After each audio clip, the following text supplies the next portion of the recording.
Welcome all. I mean, after such an inspiring talk by Dave, feels kind of weird just go down from there back into the level of structure definition and validation and FHIR messaging. But anyway, we'll have to do it because this is where it all starts. So my name is Ewout Kramer, and most of the things that have to do with validation in the FHIR specification I've been involved with. And also, I am the maintainer of the .NET API and also the validation bits of the .NET API. So I'm going to try and share some knowledge about validation in FHIR, and especially I want to actually take away some of the black magic behind validation. I mean, I'm not going to show you some kind of user tooling. Well, I will to do validation. What I want to do is, what is the link between you creating profiles in a tool like Forge, so you're creating IGs and data contracts, and then learning a validation tool based on that. And so I'm going to go a little bit deeper than just user tooling and show what happens behind. It's kind of like when you use a word processor and it doesn't work. I mean, way back with WordPerfect, you could go underwater and see the codes. That's what I will try to do here. If you've got Forge on the one hand side, and on the other hand side, you have a validation tooling, what's in between? And it's called structure definition. So I will show you what's going on there in the hood. So to set the stage a little bit, what are we talking about? So here on the left-hand side, I have an instance of data that I want to validate. Because that's what we do with validation. And in the middle of this picture is the validator. So I have a validator, a piece of validation software. And there is currently validation software available for a few platforms. Graham created one for Java and Delphi, and I have created one for .NET, and there must be a few more. We have created these libraries that you can use to validate data based on the FHIR structure definition inputs. You can still validate based on XSD and all that stuff, but most of the validation going on in FHIR is actually going to be around structure definition. So on the input side of the validator, the static input side of the validator are what we call the conformance resources. And if you followed any of the profiling tutorials here, those are structure definition value setting code system. They define the FHIR metadata. So they define what a resource looks like, but also if you profile, if you specialize a FHIR resource for your own use case, you use the same structure definition resource to actually encode these extra constraints. So on the one hand side, you get all these extra constraints in by the conformance resources. On the other hand side, you feed the validator with instances, and then of course what's coming out are the results. There's a resource called operation outcome in FHIR. You could use it for that, and some of the validator tools actually spit the results of validation out in the form of operation outcomes. So these conformance resources can be present in a database. On your server, maybe this validator is running on a server, then probably your server has a whole database full of these structure definitions that you can run against the instance. And we supply them with the specification. So the base specification, the core spec, has a whole set of these things for all the standard core resources. But that could well be national versions and maybe even your own software. So as I said, this is done using a resource called structure definition. We're going to look at it quite intensely, not completely in depth. I would need hours to talk about structure definition. The most important thing about the structure definition resource is that it's a resource, so you can exchange it just like any patient resource or whatever. But it consists of a list of element definitions. And one element definition for each data element in a resource. So for patient, it would be like active and name and family and so on. For each of them, there's an element definition in structure definition. So this says things about whether a field repeats, whether there is a fixed value, so you can constrain pieces of data to fixed values and so on. And that's all one by one in those element definitions. So to make it a little bit more concrete, what I'm going to do here with you is actually create a profile, a few simple profiles in Forge, and we will look at what it looks like in structure definition and then run that through a validation tool. That's the idea. And We'll see how far I get. If we don't get to the end, there's lots of things to show. We're gonna, walk out of this room, and there is a coding session after this. Grab a code, grab a coffee and code, so you can join me, and we can go into whatever depth you need after this, and maybe try out the validation tools. But this is the pet project for this session. What I'm going to try to do is create a set of profiles, so not one, but a few, that validate a document. The document has several sections, and then the sections have one or more observations of an observation type that's called weight height. So that's not an observation resource, that's a profile on observation that defines what a weight or a height measurement looks like. And then to be able to create that one, I have actually created two reusable profiles, one called weight quantity, another called height quantity. So these are profiles on the basic FHIR quantity data type. So what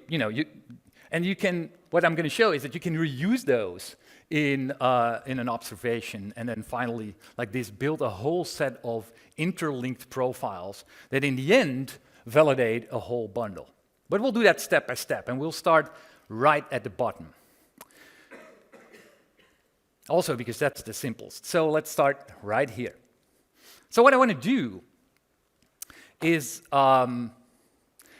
take the basic quantity data type in FHIR. It's there on the left-hand side. And then constrain it a little bit. So make sure that this observation, that this quantity has a value. As you can see, normally value can be 0 to 1, but I'm going to constrain it to 1 to 1. I also want it to be between 0 and 200, and so on and so on. There's a few things I want to do. But instead of reading this, what I could do now is switch to Forge. And let's start at the tree. So let's switch to Forge. So hold on. Yeah, well, I will duplicate instead of extend. Let's see what happens. Yay. We all know the hard bit now is switching back to your presentation, but whatever, we'll stay. Is this readable? No. Michel has created something for me, especially for demos. Yay. Control plus. There we go. So this is that set of constraints that I was reading up from my slide, but instead now it's here in the profile editor Forge. You can see these yellow pens here. They will exactly show which part of the quantity, the standard quantity resource, I changed. So as I was saying, and even here on this right-hand side here, you can see that what I have been changing about the definition of value, if it's cardinality, that's why there's a yellow pen here again, modified. So change the cardinality to 1 to 1. Is there any more yellow pens? No, so that's okay. Actually, I just removed comparator. I don't want comparators in my quantities, so I'm setting those to 0 to 0, and then I'm saying system should be fixed to HTTP unit of measure.org. I don't want any other coding systems than this one. And finally here, I'm saying that the code in this case should be kilograms. So I've said weight quantity is a kind of quantity from the spec, but then with all this stuff constrained. One way to view what's happening below the waterline is click on this XML tab here. And I can increase that as well, luckily. So here's a structure definition. It's actually saying that it's based on quantity. That's what we're doing. And it has all the changes I was just telling you. So quantity.value, the minimum occurs is 1, so that makes it required. There's a range here between 0 and 200 kilograms. I figured no one would weight more than that. I fixed quantity.system to units of measure and quantity to code to kilograms. It's as easy as that. I can't yet show you this in a validator because I can't make an instance of quantity. I have to use that quantity inside an observation, so that's what we're going to do next, and then we can play with the validator.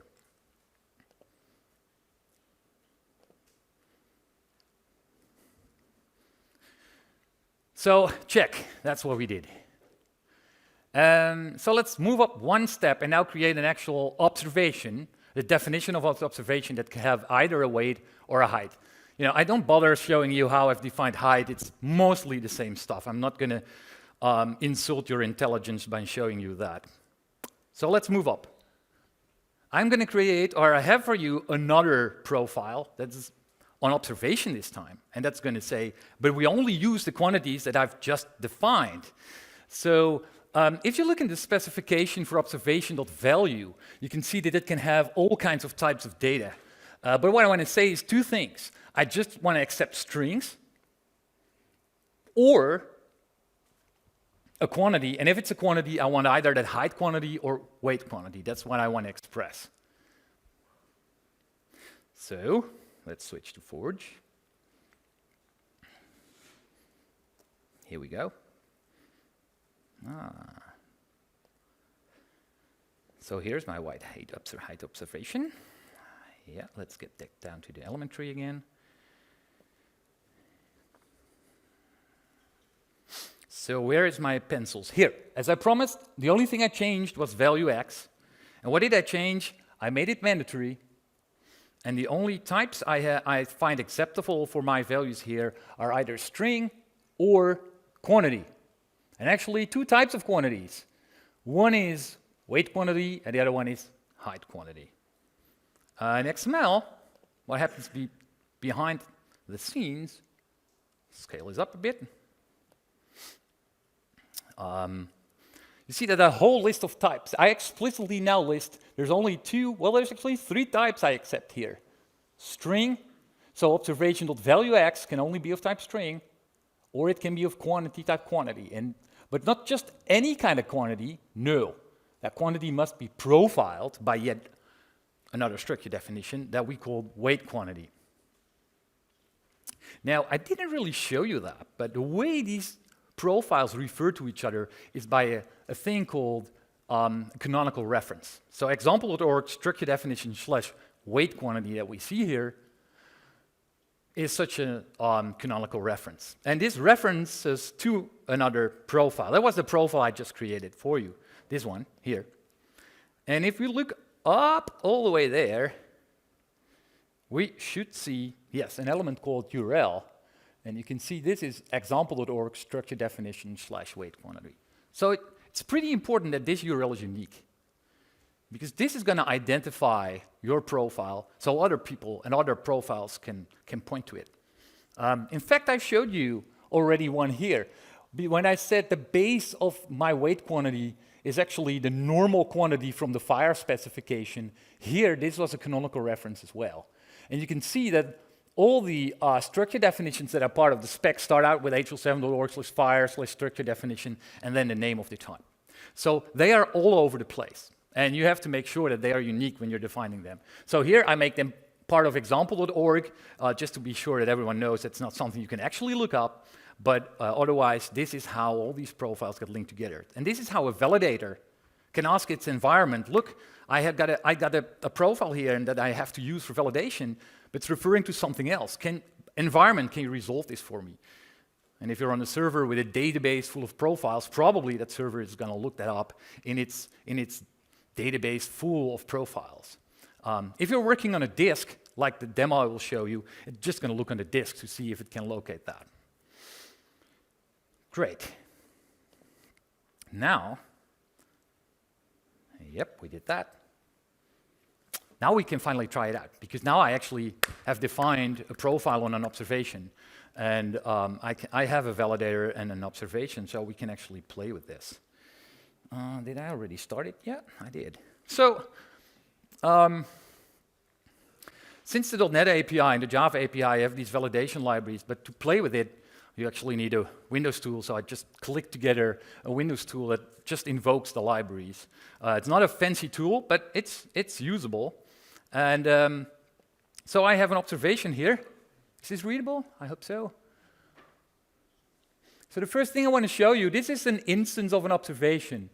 And you see here on top, it declares in its meta part that this actually conforms to a profile. And here's another canonical reference. That it conforms to the profile that we've just been creating. Weight, height, observation. Great. And then, of course, here is the rest of the actual data of the observation. So let's press the validate. I did this before, you can see, because the overall result was success. Good.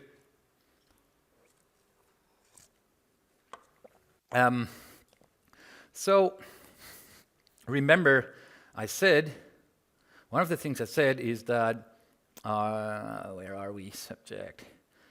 I wanted to have, well, we said a lot of things about value, so let's go there. Value quantity, here it is. And we know that value quantity had to be either something with kilograms or it had to be a height. So I fixed this to unitsofmeasure.org. So you would figure it if I change this, let's hope so. Yeah, it will actually say, well, that's a failure. Because, as it said, this value is not exactly equal to the fixed value unitsofmeasure.org.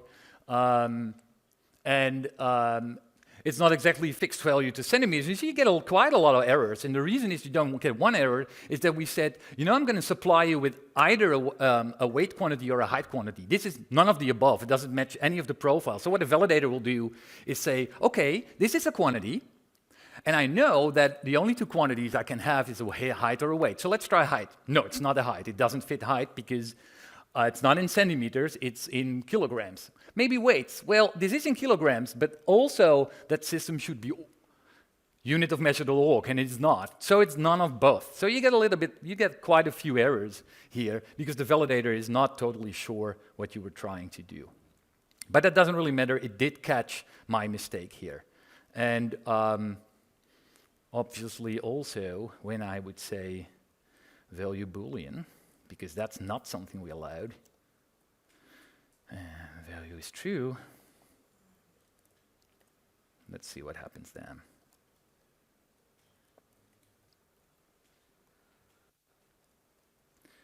Yep, let's start making this usable XML in the first place. Validate.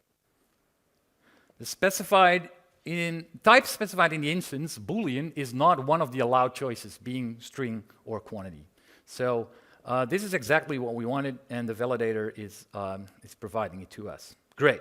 I wasn't hoping for anything else. But the good thing is that,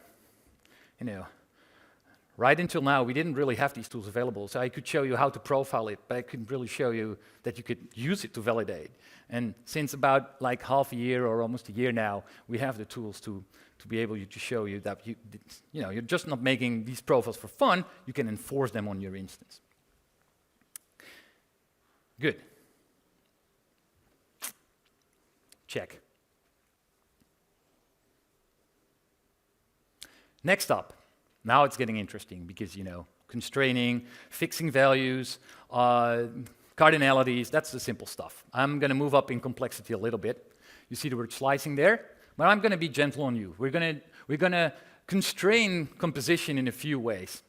So composition, if you haven't used it before, composition represents a document in FHIR, or can represent a document in FHIR. So it contains sections. It's one way to gather a lot of resources into one big document by splitting a document up into sections, and each section then can have a whole set of entries, and these entries are FHIR resources. Most of the time observation, but there could be procedures, medication administrations, and so on and so on. It's a rather big resource, so I'm just showing a part here, especially the part that I want to constrain. So there's three things I want to do here. The most important being the top one.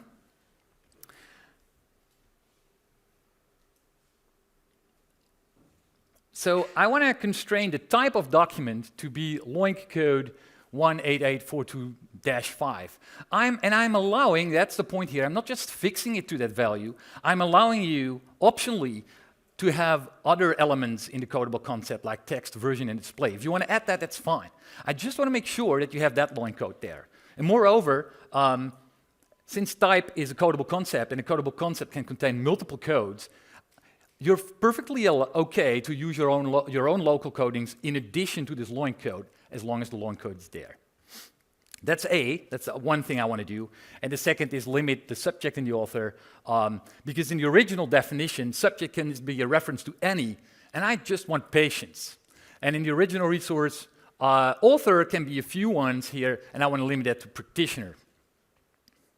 So let's switch to Forge.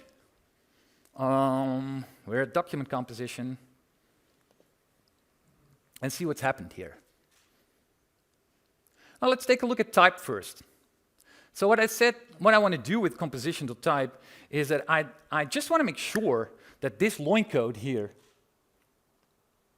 is present. But I want you to allow you any additional elements in that same coding or additional coding. The way to do that in structure definition is to say pattern codable concept. So you can actually specify patterns. If we look at the user interface side of things, here is type. Let me scroll down, I think. Yes. Forge here says you're okay to have a pattern here. So that means that I'm not fixing to a single thing, but as long as the data fixes this pattern, there can be additional stuff. Now, I've hardly seen people use pattern and dive immediately into slicing. Slicing is a more difficult instrument to do the same thing, but these basic things like I have a set of repeating stuff and I want to make sure that at least one of these codes is this, one of these identifiers is this, can perfectly be achieved by just specifying this pattern. Okay, so I promised you that we're going to limit subject to just reference patient. And you can see I did that here. In the user interface, I said the only reference allowed here is patient. Before, in the original definition, it was any kind of resource. And in the one line up, you can see how that was encoded.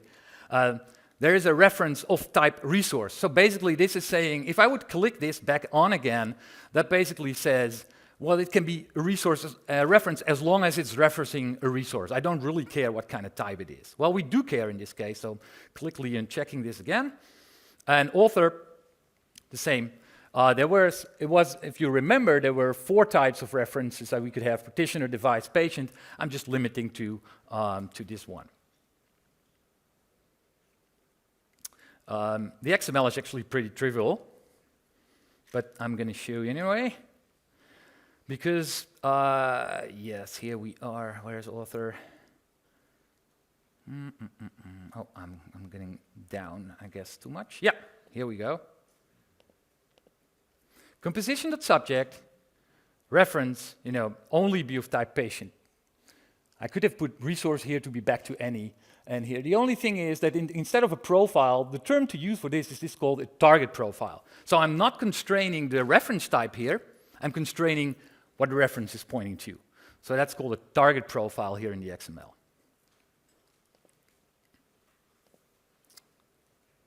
Excellent.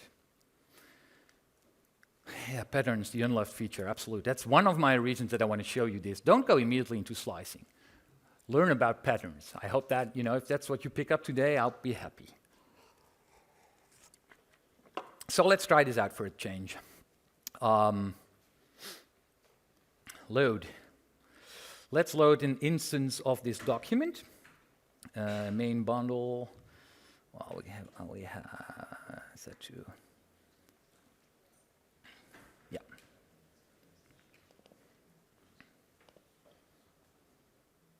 So here is the data. It's a bundle with this composition resource inside it. And here is the coding long.org. And so I said this should be there at least. So if I type something else and I press validate, I hope this will become a failure, and it does. And it says, value does not match the pattern where there's at least something with these codes in it. Okay, that's fine. Let's do that. That works.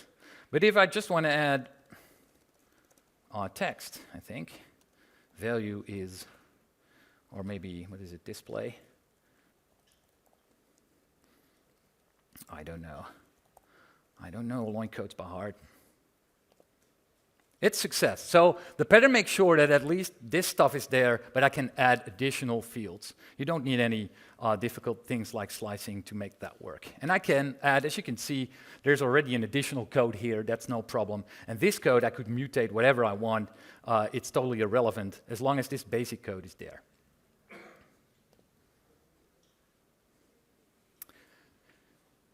Now, slicing. Slicing is always Hard thing to explain until you need it. So, and I hope that by now being able to show this in a validator, I can actually show a little bit better what slicing does. So let's go. So as I said, a document consists of 0 to star sections. Now, whenever you see 0 to star in the FHIR specification, you can use a profiling mechanism called slicing. So what you're going to say is, look guys, I have a collection of sections here, but I want to make sure that that there is exactly 3 of these. That's simple. But maybe you want to say, but of these 3 sections, I want to make sure that one section at least has these and these and these constraints, meets these constraints. And that section that meets another set of constraints. And additionally, the way you do those checks are based on some other kind of data. So I'm going to say I have a few sections, and dependent on the type of section, which is in code, I want you to run another set of validation rules. So this is not something you can do with XSD 1.0. But XSD 1.1, for example, did have that feature. It's kind of advanced where you say, I don't have a static set of rules to validate it, but if you find this kind of data in the instance, then run this set of additional rules on top of the basic rules. And that is what slicing allows you to do. So I'm not only going to say, the sections in my document composition, all of them have to comply to these constraints, but I'm going to add to that. But if code is set to such and such, these additional set of constraints are true. So there we go. For all sections in this document composition, I need a title, maximum 20 characters long. I need one code, and it must come from the value set section titles. I've defined a tight set of codes to go into section.code there.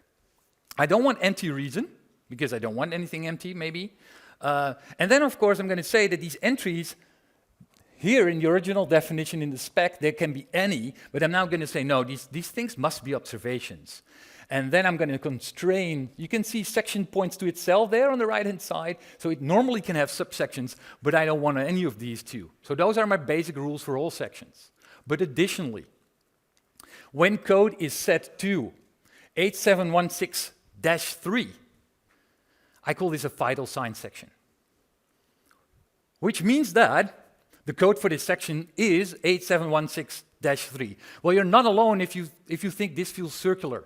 So hold on. The constraints for when the code is set to this is that the code is set to that? Yes, that's how we do it in slicing in FHIR. You define a subset, you define a set of constraints, and then, so another constraint here is that, of course, the entry there is not any kind of reference anymore. No, it must be a weight observation. So if this is a vital sign section, then entry must be white height observation. Additionally, code must be 8716-3 because that means vital signs. I got another constraint like this, and I'm saying, I got chief complaints, no further constraints. I'm just make sure that the code is 121-10154-3. The only thing I'm saying is that you could have either 0 or 1 of these chief complaints. You have only 0, 1 chief complaints. How can you have multiple chief complaints? This code, therefore, is what decides whether, in addition to these constraints, whether I'm going to run this set of constraints or whether I'm going to run this set of additional constraints. That's why we call code a discriminator. It makes it easy for the validator to select a subset of rules to run in addition to the basic set of rules. So that's a slicing discriminator, a very important concept in slicing.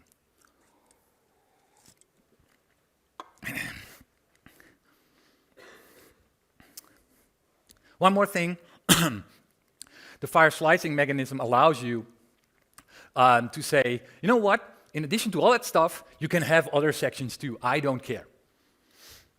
No additional rules apply to any other thing. So if you want to have sections with your own kind of stuff in it with other codes, I'm fine with that. But just make sure that these constraints are realized.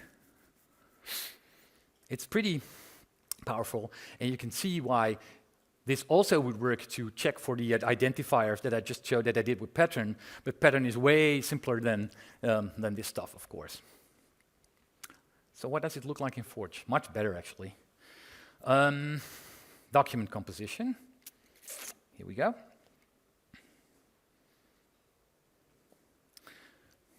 So all this stuff was about section, right? So let's head down to section. And there's a section below this, on top of this gray line here, and there's a section below the gray line. Below the gray line, you see my 2 sets of additional rules there for vital signs and chief complaint. And here above this vertical ruler, there's the basic rules for any section. Title, as I said, title must be taken from some kind of value set. On this resolution, kind of hard to find. Value set binding, yes. Unfold. Gosh. Ooh, I didn't fill it out. Well, anyway. Code.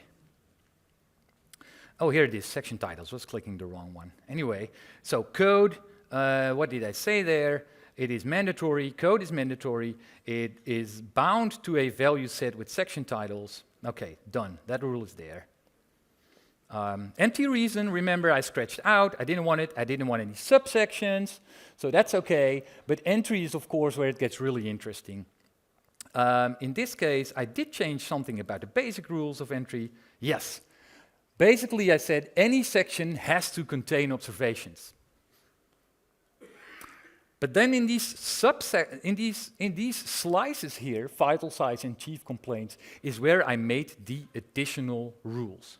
But first off, when I click on section here, so this is the slice intro, as we call it. This has the basic rules for all slices.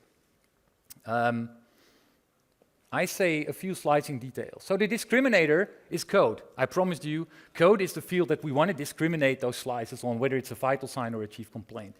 And I have a rules here set that says open, which means that you can have additional slices on top of that. Fair enough. And here's the vital sign slice. I'm just going to show you the vital sign slice. It means that I fix a code to that line code, and more importantly, I didn't really do that, but here's entry. And I want to make sure that entry, type of entry, is a reference to a resource. And what I didn't do, it's still resource here, but what I really want is this to be white height observation. Observation has quantities. Perfect. Great. That's that. Yes, what does it look like in the XML? Well, I better show you that on the slides. So, the top element here,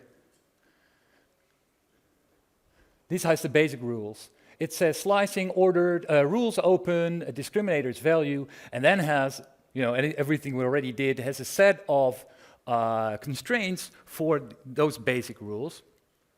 And then just below that, in that same structure definition, there will be other element definitions.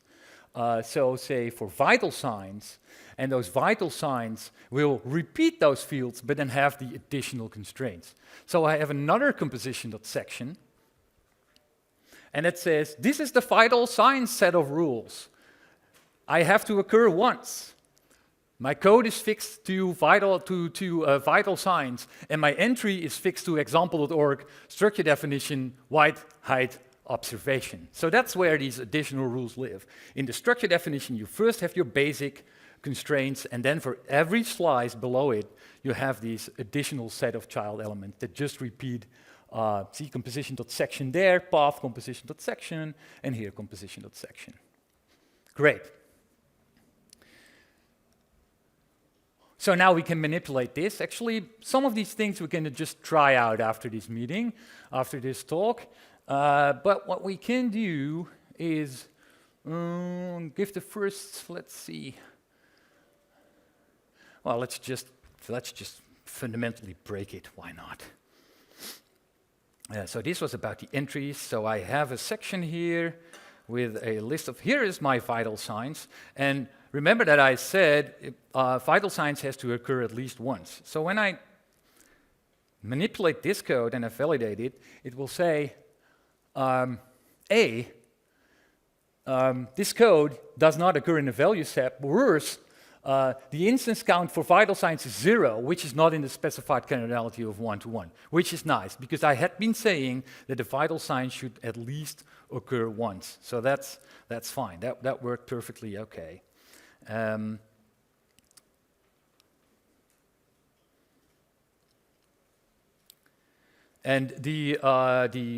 let's see. We can also try to break one of the original codes, which was it. We could not have an empty region. That was true for all slices. And we could have no section, and entries must be observations. Okay, let's see if we can break that.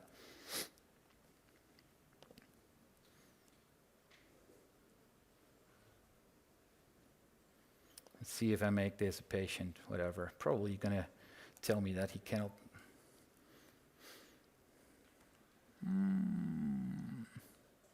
Yeah. Let's paste a patient there instead of an observation. Let's see if that breaks it. Should be.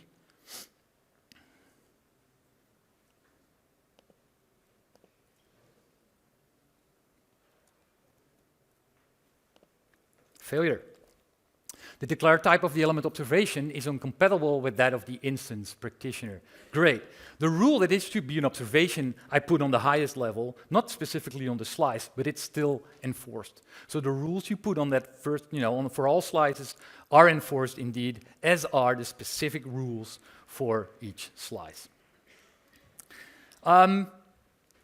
Firepath integration is something we definitely, that's beyond what you can do in a structure definition. It ends somewhere. I can put constraints on cardinality. I can put constraints like I showed you in fixed values. But to make sure that the title starts with warning, that's something else entirely. That's the domain for our constraint language called firepath. I'm going to talk about firepath tomorrow extensively. So if you're interested in this, go to my talk tomorrow. And otherwise, we can play with this on the table. But be assured that if you run out of possibilities with what you can do with structure definition, you can just switch to adding constraints by our little constraint language called firepath. So we've done that, and I was showing you my validator so far, which I can show you where you can download that, including the examples I've just shown you, so we could actually play with it after this session. But in addition to those, there is a Java validator, and if you go to that page there, you'll find extensive instructions on how to install the Java validator and play with that. We have a .NET Core-based command line tool called Torinox that includes the .NET validator that you can run on Macs or whatever, and in a command line environment. So if you don't want the graphical tool, that exists too. And finally, if you're working on Simplifier, and that's basically a big database of profiles, right? So if you're running in Simplifier, you can go to simplifier.net validate, paste your instances there, and do exactly the same things. There's all kinds of ways to make to play with validation.